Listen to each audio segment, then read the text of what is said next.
أعوذ بالله من الشيطان الرجيم. بسم الله الرحمن الرحيم. وهو الذي مد الأرض وجعل فيها رواسي وأنهارا ومن كل الثمرات جعل فيها زوجين اثنين يغشي الليل النهار إن في ذلك لآيات لقوم يتفكرون. وفي الأرض قطع متجاورات وجنات من أعناب وزرع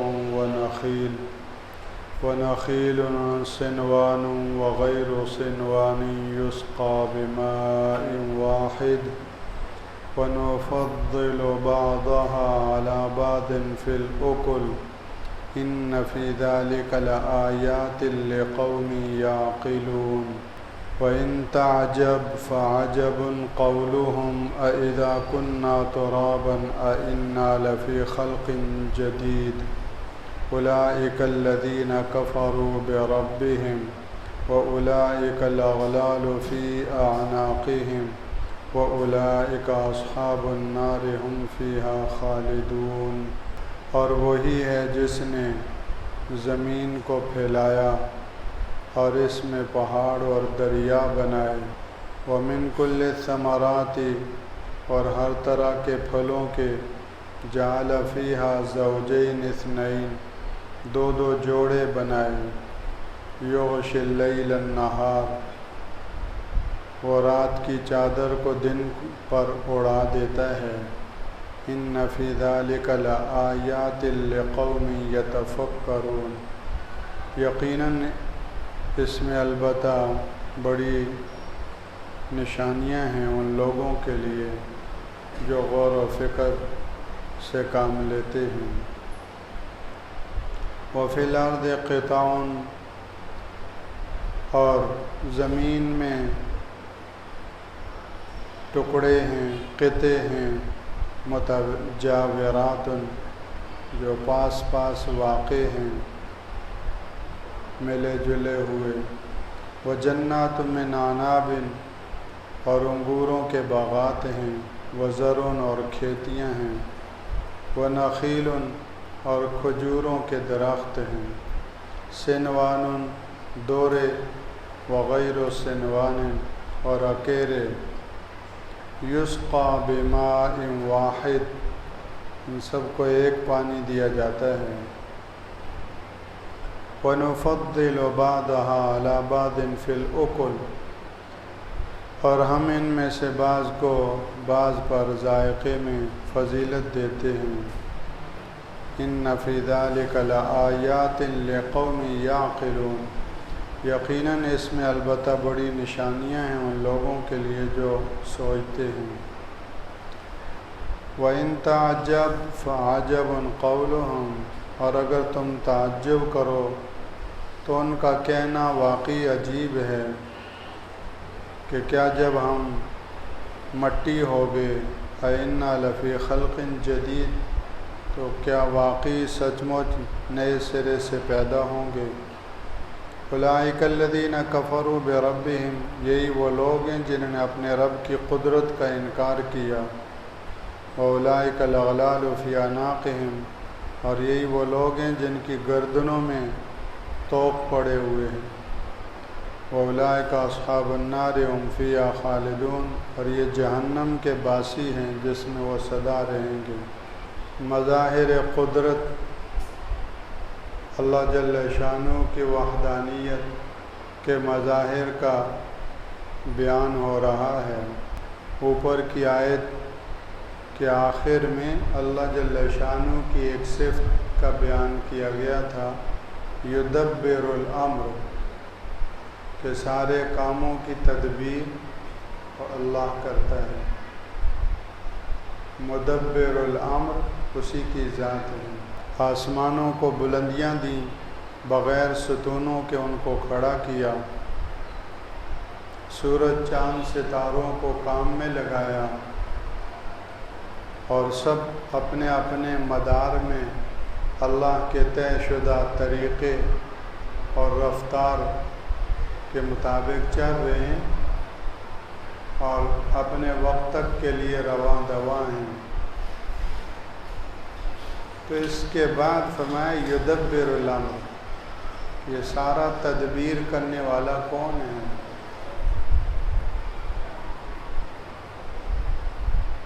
سورج کتنا بڑا ہو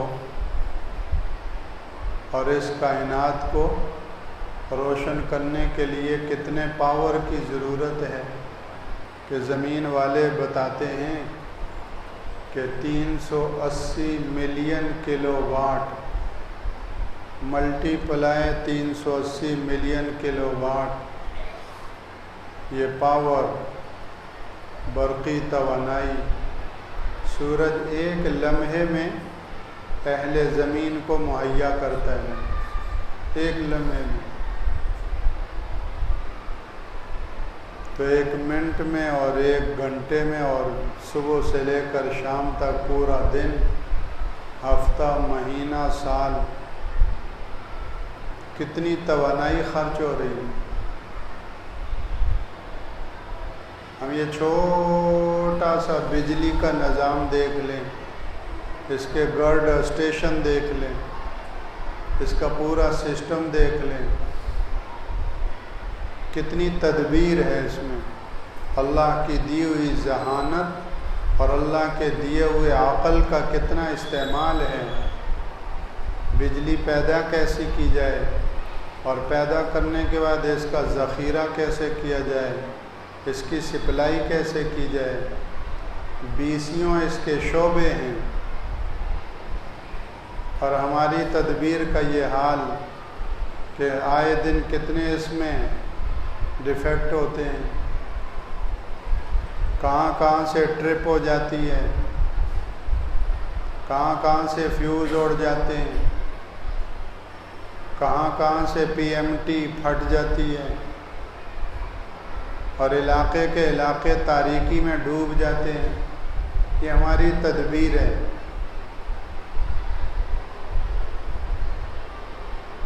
اب سوچیں، اس پوری کائنات کو روشن کرنے والا اور اس کو برقی پاور اور توانائی فراہم کرنے والا، فصلوں کو پکانے والا، پھلوں کو پکانے والا، کھیتیوں کو پکانے والا، وہ سورج کتنی توانائی کا مرکز ہوگا، کیسی تدبیر ہے اس کی۔ یدبر الامر، اور اس میں کوئی ڈیفیکٹ نہیں، کوئی چیز ٹرپ نہیں ہو رہی، کوئی لوڈ شیڈنگ نہیں، 1 سیکنڈ کے 1000ویں درجے جتنی تقدیم تاخیر نہیں۔ 100 سال پہلے کیلنڈر چھپ جاتے ہیں۔ ذالک تقدیر العزیز العلیم، یہ اس ذات کی منصوبہ بندی ہے جس کی حکومت بھی کامل ہے، اقتدار بھی کامل ہے، جس کا علم بھی کامل ہے۔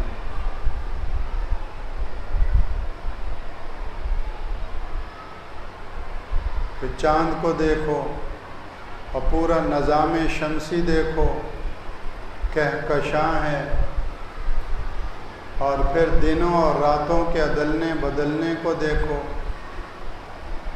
دن آتا ہے رات جاتی ہے، رات آتی ہے دن جاتا ہے، رات بڑی ہوتی ہے دن چھوٹے ہوتے ہیں، دن بڑے ہوتے ہیں رات چھوٹی ہوتی ہے۔ یہ اختلاف اللیل والنہار کس کے ہاتھ میں ہے؟ اگر بندوں کے اختیار میں ہوتا تو کینیڈا کے سرے میں رہنے والے اپنی مرضی سے سورج لے آتے۔ مہینوں مہینوں سورج غروب ہے، اندھیرے میں چل رہی، اور جب سورج صاحب آتے ہیں تو مہینوں مہینوں دن ہے، رات نہیں لا سکتے۔ قل ارأیتم ان جعل اللہ علیکم اللیل سرمدا الی یوم القیامہ من الہ غیر اللہ یاتیکم بضیاء۔ سوچو، اگر اللہ دن کو ٹھہرا دے، کوئی رات نہیں لا سکتا، اور اگر رات کو اللہ روک دے کوئی دن نہیں لا سکتا۔ یدبر الامر، وہ حی ہے، وہ قیوم ہے، حیات اس کی ذاتی صفت ہے، اور قیوم ہے، ساری کائنات کو تھامے ہوئے ہے۔ یہ میرا اور آپ کا ایک ایک سانس چل رہا ہے، ہر سانس اس کے امر کا پابند ہے۔ القیوم، سب کو تھامے ہوئے۔ وَمِنْ آیَاتِهِ أَن تَقُومَ السَّمَاءُ وَالْأَرْضُ بِأَمْرِهِ، اس پوری دھرتی کو اور پورے کرۂ ارض کو اس کے امر نے سنبھالے رکھا ہے، آسمان کو اس نے سنبھالے رکھا ہے۔ إِنَّ اللَّهَ يُمْسِكُ السَّمَاوَاتِ وَالْأَرْضَ أَن تَزُولَا، آسمان و زمین کو اپنی جگہ سے ٹلنے سے اس نے بچائے رکھا ہے۔ وَلَئِن زَالَتَا إِنْ أَمْسَكَهُمَا مِنْ أَحَدٍ مِّن بَعْدِهِ، اگر وہ چھوڑ دے تو کوئی ان کو سنبھال نہیں سکتا۔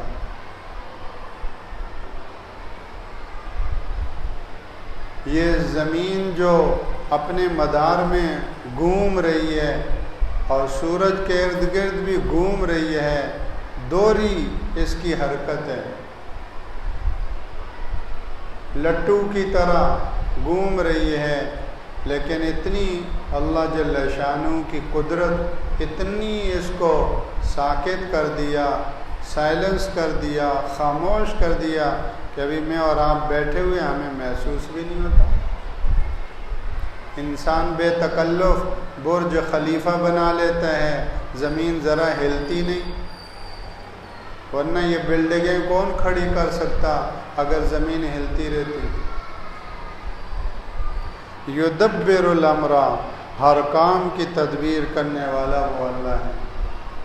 اصل تدبیر اللہ کی ہے، باقی ہم جو تدبیر کرتے ہیں اور انسانوں کی جو تدبیر سمجھتے ہیں، علماء فرماتے ہیں کہ انسانوں کی تدبیر یہ ہے کہ اللہ کی دی ہوئی نعمتوں کو استعمال کرنے کا ڈھنگ آ جائے، بس یہ تدبیر ہے۔ اللہ نے ایک نعمت دی ہے، اس نعمت کو استعمال کیسے کیا جائے، یہ تدبیر ہے ہماری۔ ورنہ اصلاً ہر چیز کا پیدا کرنے والا ایک خاص اندازے سے اس کو چلا، وہ اللہ کی ذات ہے۔ اور پھر اس میں یہ بھی ہم سمجھیں کہ ایک تکوینی نظام ہے اللہ کا اور دوسرا تشریعی نظام ہے۔ جہاں تک تکوینی نظام کا تعلق ہے تو تکوینی نظام کی تمام تر تدبیر اللہ کے ساتھ خاص ہے، اس میں کسی کا کوئی عمل دخل نہیں۔ تکوینی نظام میں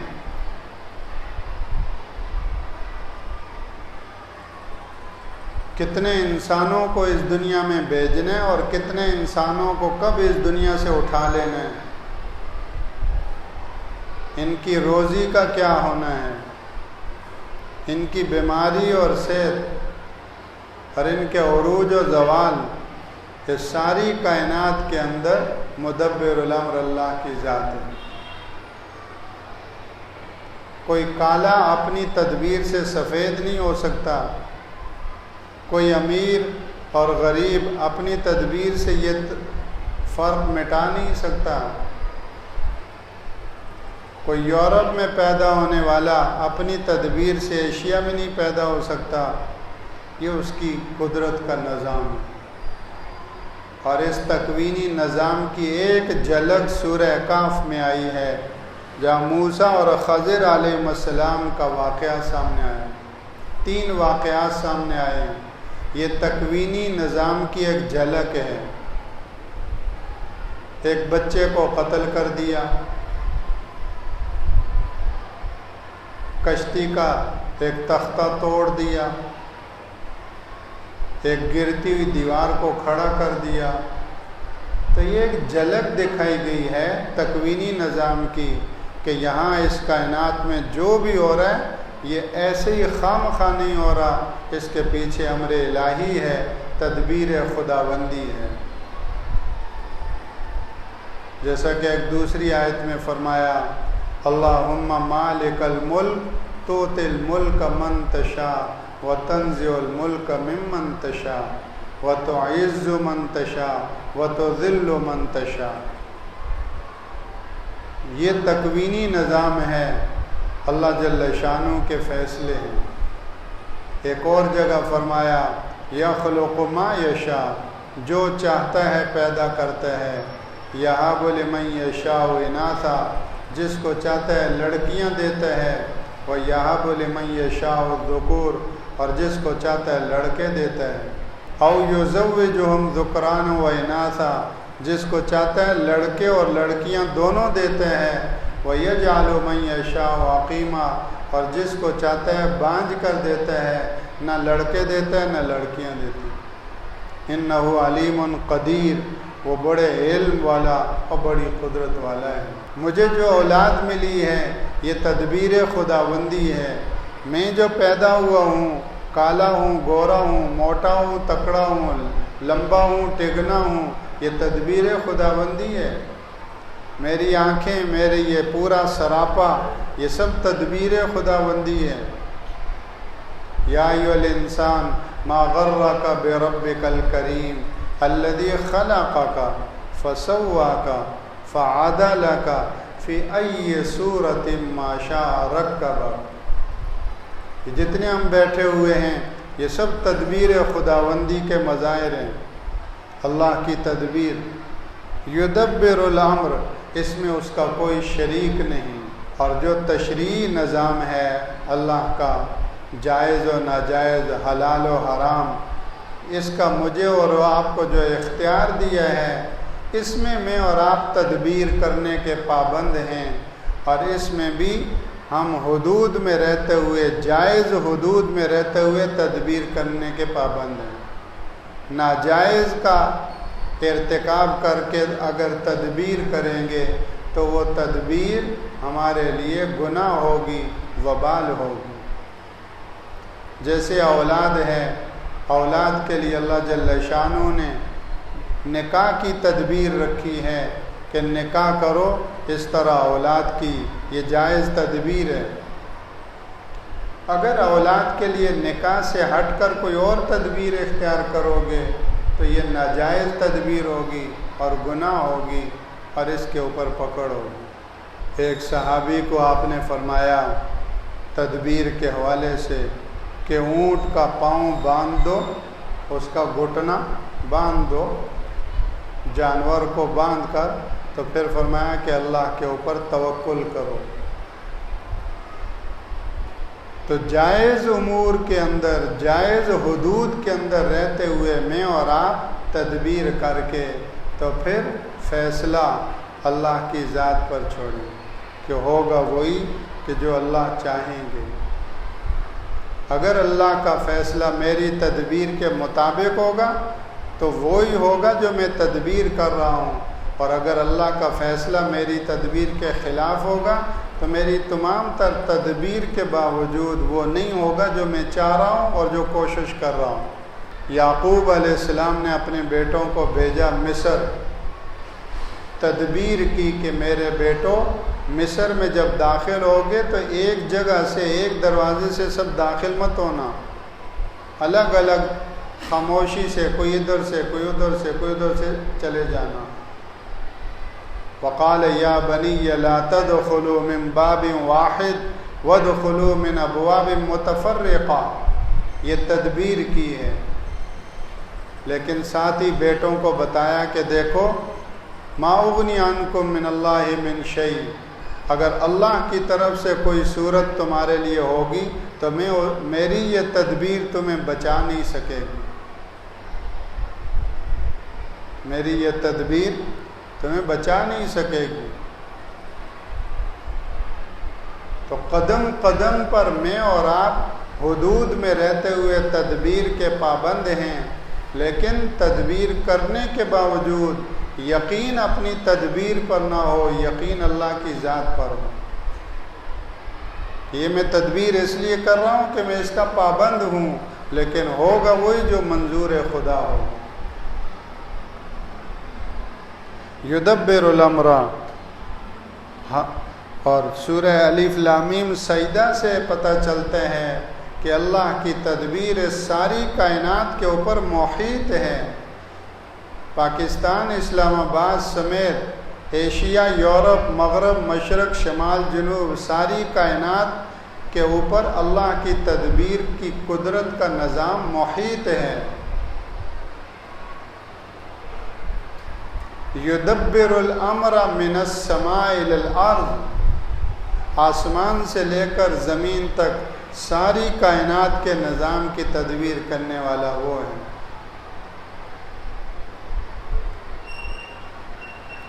ہمارا ایمان اور اللہ جل شانہ کا قرآن ہمیں اس رخ سے رہنمائی دیتا ہے کہ تم تمام تر تبدیلی کا مرکز اسلام آباد کو سمجھتے ہو، تمام تر تبدیلی کا گویا کہ مرکز اور بنیاد حکومتوں کی تبدیلی کو سمجھتے ہو کہ یہ حکومت چلی جائے گی، وہ آ جائے گی تو یوں ہو جائے گا، فلاں سے ہو جائے گا اور فلاں سے ہو جائے گا، اور کسی کی نظر تیز ہے تو تھوڑا پیچھے دیکھتا ہے، کہتے ہیں یہ سب کچھ امریکہ کر رہا ہے۔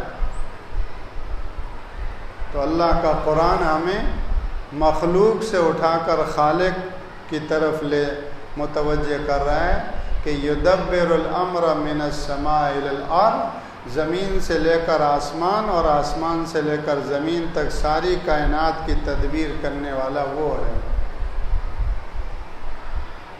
رہا یہ کہ اچھے حکمران آتے ہیں یا برے آتے ہیں، ان حکمرانوں کے آنے میں امریکہ ملوث ہوتا ہے یا کوئی افریقہ ملوث ہوتا ہے، یہ ظاہر کے اسباب ہیں، اصل امر رب ہے، اللہ کا حکم ہے۔ اگر تمہارے اچھے اعمال ہوں گے تو اللہ جل شانہ اچھے لوگوں کو بھیج دیں گے، چاہے ظاہر کے اسباب کوئی بھی اللہ پیدا کرے۔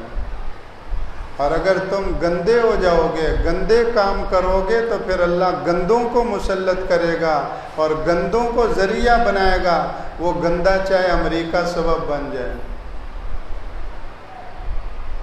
گندے آئیں گے گندوں کے ذریعے سے، گندے اسباب سے، کیونکہ کام گندے ہیں۔ تو میرا اور آپ کا ذمہ داری یہ ہے کہ ہم اللہ کی بارگاہ میں سر جھکا کر اللہ کے بندے بن جائیں۔ جب ہم اللہ کے بندے بنیں گے تو اللہ جل شانہ اعمالکم، جیسے تمہارے اعمال اوپر جائیں گے ویسے اللہ کی طرف سے فیصلے آ جائیں۔ یدبر الامر یفصل الآیات، آیتوں کو اللہ کھول کھول کر بیان کر رہا ہے۔ آیتوں سے دو مراد، یا تو یہ مراد ہے کہ آیتوں سے مراد قرآن پاک کی آیتیں ہیں کہ دیکھو ان آیتوں کو کس طرح اللہ کھول کھول کے بیان کر رہے ہیں، اور دوسری صورت یہ بھی ہے کہ آیتوں سے مراد یہ کائنات کے اندر پھیلی ہوئی اللہ کی قدرت کی نشانیاں ہیں، ان کو آیات قرآنیہ کہتے ہیں اور ان کو آیات آفاقیہ کہتے ہیں، دونوں مراد ہو سکتی ہیں۔ اللہ جل شانہ آیات قرآنیہ اور آیات آفاقیہ کو تفصیلاً بیان کرتے ہیں، کھول کھول کر بیان کر رہے ہیں، اور کتنی وضاحت اور کتنی صراحت کے ساتھ بیان ہو رہا ہے۔ سائنس تو ہمیں بیچ میں اٹکاتی ہے کہ یہ بادل کیسے بنتے ہیں، بیج کے اسباب ہمیں بتاتی ہے۔ اللہ کا قرآن ان تمام تر اسباب کے پیدا کرنے والے تک پہنچاتا ہے، اور جتنی تفصیل کے ساتھ اللہ کا قرآن بتاتا ہے اتنی تفصیل کے ساتھ سائنس بھی نہیں بتاتی۔ اس لیے سائنس پڑھ کے ایمان نہیں بنے گا، قرآن پڑھ کر اور سن کر ایمان بنے گا، یقین بنے گا۔ سائنس پڑھ کر کوئی صفات والا، خوبیوں والا، کامیاب اور قیمتی انسان نہیں بنے گا۔ اللہ کا قرآن پڑھ کر اور اللہ کا قرآن سن کر صفات اور خوبیوں والا کامیاب انسان بنے گا۔ تو تفصیلی آیتیں کون بیان کر رہا ہے؟ اللہ بیان کر رہا ہے۔ یفصل الآیات، یدبر الامر، یفصل الآیات، لعلکم بلقاء ربکم توقنون، تاکہ تم اپنے رب سے جا ملنے کا یقین کرو اور تمہیں اس بات کا یقین ہو جائے کہ ایک دن تمہیں اپنے رب سے جا ملنا ہے۔ یہ ساری محنت اس پر ہو رہی ہے کہ اس آنے والے دن کا تمہیں یقین ہو جائے کہ ایک دن آنے والا ہے کہ اس رب کے حضور میری حاضری ہے۔ لعلکم بلقاء ربکم توقنون، ایک ہے خیال اور ایک ہے یقین۔ یقین کی تعریف یہ ہے کہ الیقین لا یزول بالشک، یقین وہ ہوتا ہے کہ جو ہزار قسم کے شکوک و شبہات کیوں نہ آ جائیں وہ یقین متاثر نہیں ہوتا، اس کو یقین کہتے ہیں۔ اللہ کی ذات سے جا ملنا اور اللہ کی ذات سے ملاقات، اس کا ایک تو خیال ہے، فرمایا خیال نہیں یقین مطلوب ہے، اس کا یقین تم کرو۔ لعلکم بلقاء ربکم توقنون، تاکہ تم اس بات کا یقین رکھو کہ تمہیں اپنے رب سے ایک دن جا ملنا ہے۔ اب میں اور آپ اپنے کو ٹٹولیں، ہم اپنے دلوں کو اس حوالے سے کتنا جو ہے وہ کتنے وزن میں پاتے ہیں، اپنے رب سے جا ملنے کا ہمیں کتنا یقین ہے۔ ہمارے دل کھوکھلے تو نہیں ہیں اس حوالے سے، ان گلی کوچوں میں رہ کر ہمارے تو دل اچھل رہے ہوں، تڑپ رہے ہوں کہ اپنے رب سے ملاقات ہو۔ یہاں کی روشنیاں، یہاں کی چمک دمک، یہاں کے فریب کن نظارے، ان پر مر مٹنے کے بجائے ہم اپنے اللہ کے لیے مر مٹنے والے ہوں۔ یقین تو صحابہ کرام کو تھا، اس اللہ کے پانے اور اس اللہ کی ملاقات میں کیا کچھ قربان کر دوں، یقین تو اس کو کہتے ہیں۔ اللہ کی خاطر اگر 5 روپے کے پیچھے آدمی جھوٹ نہ چھوڑے تو اس کو اللہ سے ملاقات کا کیا یقین ہے؟ سر پہ دوپٹہ کرنا مشکل ہو رہا ہو، اللہ کی ملاقات کا کیا یقین رہا؟ ایک دن مجھے اللہ کے حضور حاضر ہونا ہے، یہ میری چال ڈال کیسی ہے؟ یہ گزدر آباد کی گلیوں میں کیسے چل رہا ہوں، کیسی چل رہی ہوں؟ اس کا مجھے اللہ کے حضور جواب دہ ہونا ہے۔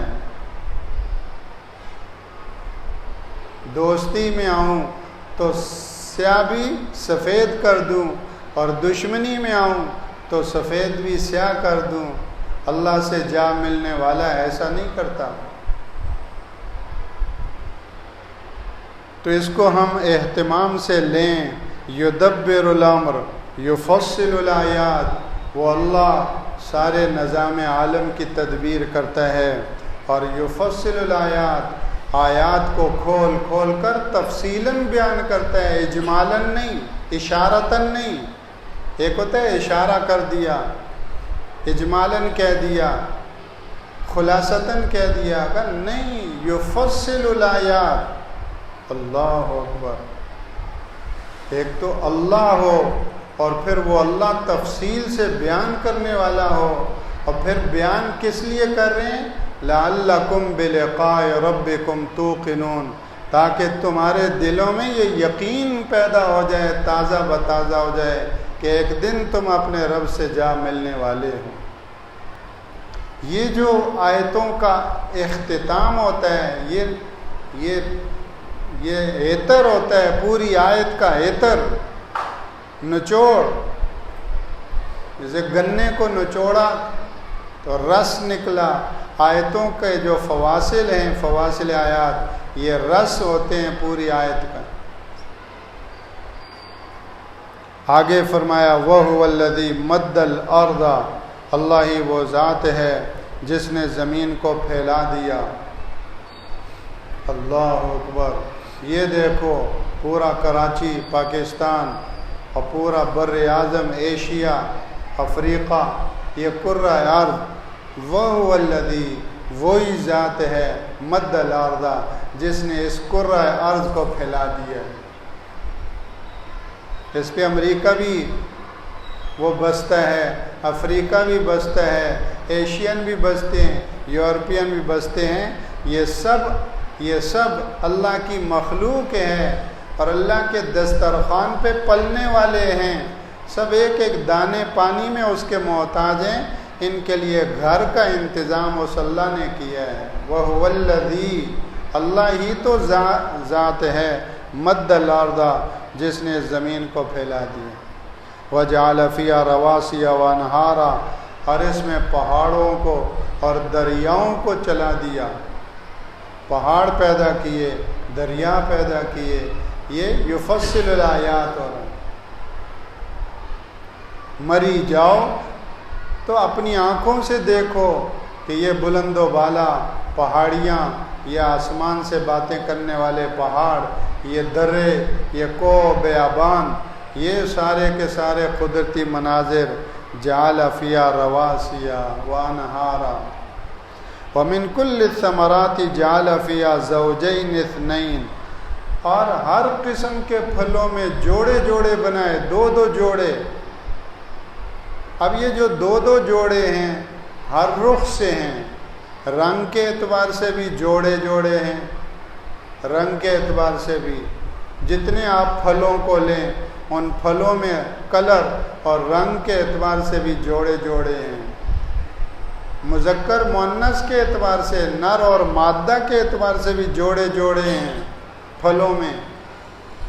کھجور کے اندر نر اور مادہ، پپیتا کے اندر نر اور مادہ، ان پھلوں کے اندر نر اور مادہ، میل اور فیمیل کے یہ جوڑے جوڑے ہیں۔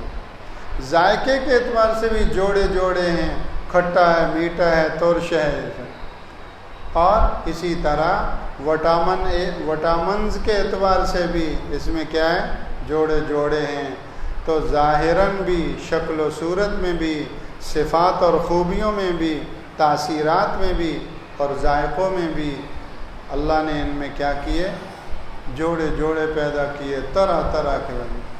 یہ سب ہمیں کھلا رہے ہیں، ورنہ ایک قسم کا آم پکڑا دیتے، یہ لو کھا لو، نہیں، یہ چونسا ہے، یہ سندڑی ہے، یہ دسہری ہے، یہ لنگڑا ہے۔ کیسے میرے بندے ایک قسم کا آم کھا کے ان کے کہیں وہ نہ ہو جائے، اس لیے قسمہ قسم کے پھل دیے، قسمہ قسم کے رنگا رنگ کے ذائقوں کے۔ اللہ وَمِن كُلِّ الثَّمَرَاتِ جَعَلَ فِيهَا زَوْجَيْنِ اثْنَيْنِ يُغْشِي اللَّيْلَ النَّهَارَ، دن کے اوپر رات کی چادر کو اڑا دیتا ہے، اور جیسے ہی رات کی چادر کو اڑا دیتا ہے فَإِذَا هُمْ مُظْلِمُونَ، سارے اندھیرے میں آ جاتے ہیں۔ إِنَّ فِي ذَلِكَ لَآيَاتٍ لِقَوْمٍ يَتَفَكَّرُونَ، ان ساری باتوں میں اللہ کی قدرت کی بڑی نشانیاں ہیں، لیکن ان لوگوں کے لیے ہیں جو غور و فکر کرتے ہیں۔ یہ چھوٹی سی چیری ہے، اس چیری کو دیکھو، اس کے کلر کو دیکھو، اس چیری کے ذائقے کو دیکھو، اس کی پیچھے ڈنڈی کو دیکھو۔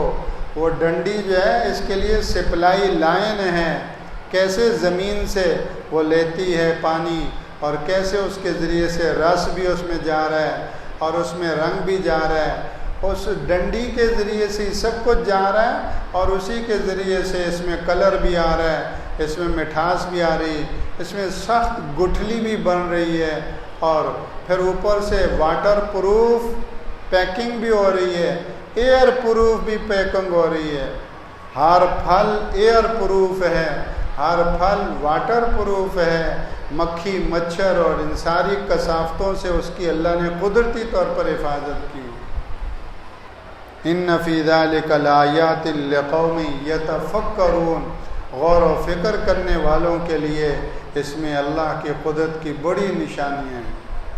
آدمی اگر غور و فکر کی یہ صفت نصیب ہو جائے تو آم کی مٹھاس بھول جائے، اللہ کے نام کی لذت اور حلاوت آم کی مٹھاس پر غالب آ جائے، پھلوں کے کھاتے ہوئے پھلوں کی مٹھاس اور لذت سے زیادہ اللہ کی محبت کی چاشنی محسوس ہونے لگ جائے، کیونکہ تفکر جو ہے، غور و فکر پر ایمان کا نور ہے، ایمان کی چمک ہے۔ وفی الارض قطع متجاورات وجنات من اعناب، زمین کے اندر قطعے ہیں، ٹکڑے ہیں، اور متجاورات ملے جلے ہوئے ہیں، پاس پاس واقع ہیں، لیکن دیکھو کوئی بنجر ہے، کوئی زرخیز ہے، اور کسی زمین میں کے ٹکڑے میں کیا پیدا ہو رہا ہے، کسی زمین کے ٹکڑے میں کیا پیدا ہو رہا ہے، یہ چیز وہاں نہیں پیدا ہو رہی، وہ چیز یہاں نہیں پیدا ہو رہی۔ انگوروں کے باغات ہیں، کھیتیاں ہیں، کھجور ہیں، سنوان، دورے اور تیرے تنوں والی بھی اور اکیرے تنوں والی بھی۔ کھجور کے درخت عجیب ہیں، بعض درخت ایسے ہیں جو سنوان ہیں، ایسے دو دو، نیچے سے ایک ہوتے ہیں، اوپر سے دو ہیں، تین ہیں، چار ہیں، یہ سنوان ہیں۔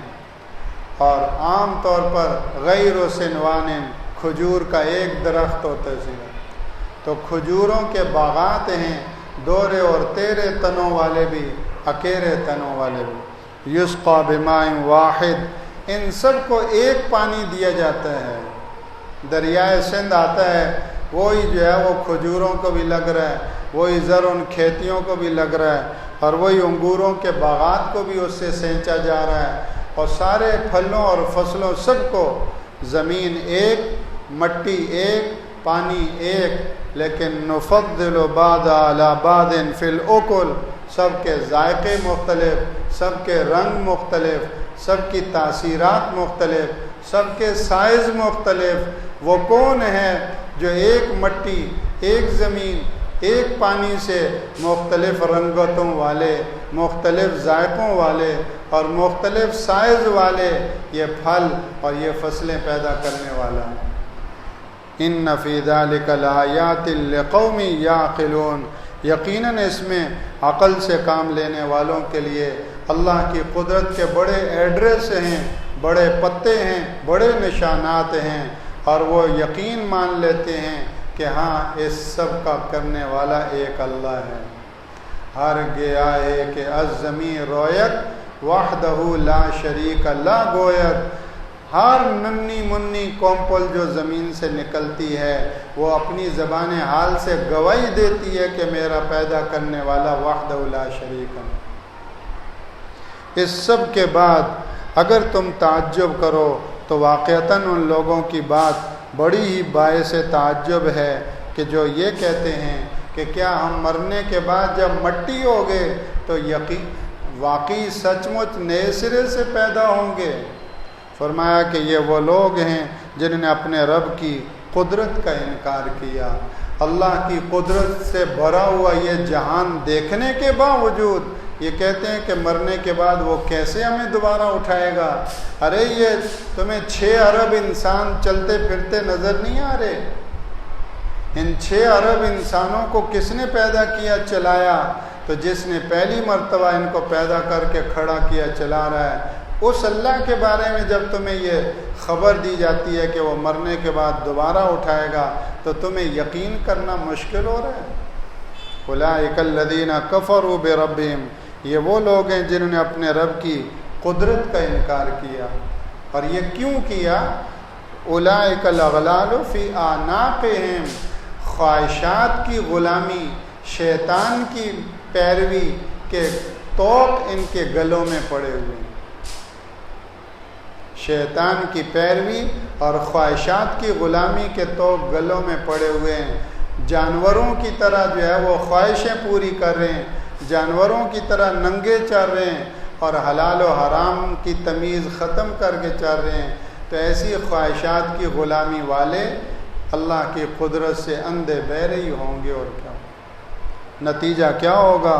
اولئک اصحاب النار هم فیہا خالدون، ایسی خواہشات کی غلامی میں اور شیطان کی پیروی میں زندگی گزار کر اللہ کی جو ہے وہ معرفت سے محروم رہ کر اس دنیا سے جانے والے یہ جہنم کے باشندے ہیں، ہم فیہا خالدون، جس میں سدا رہیں گے۔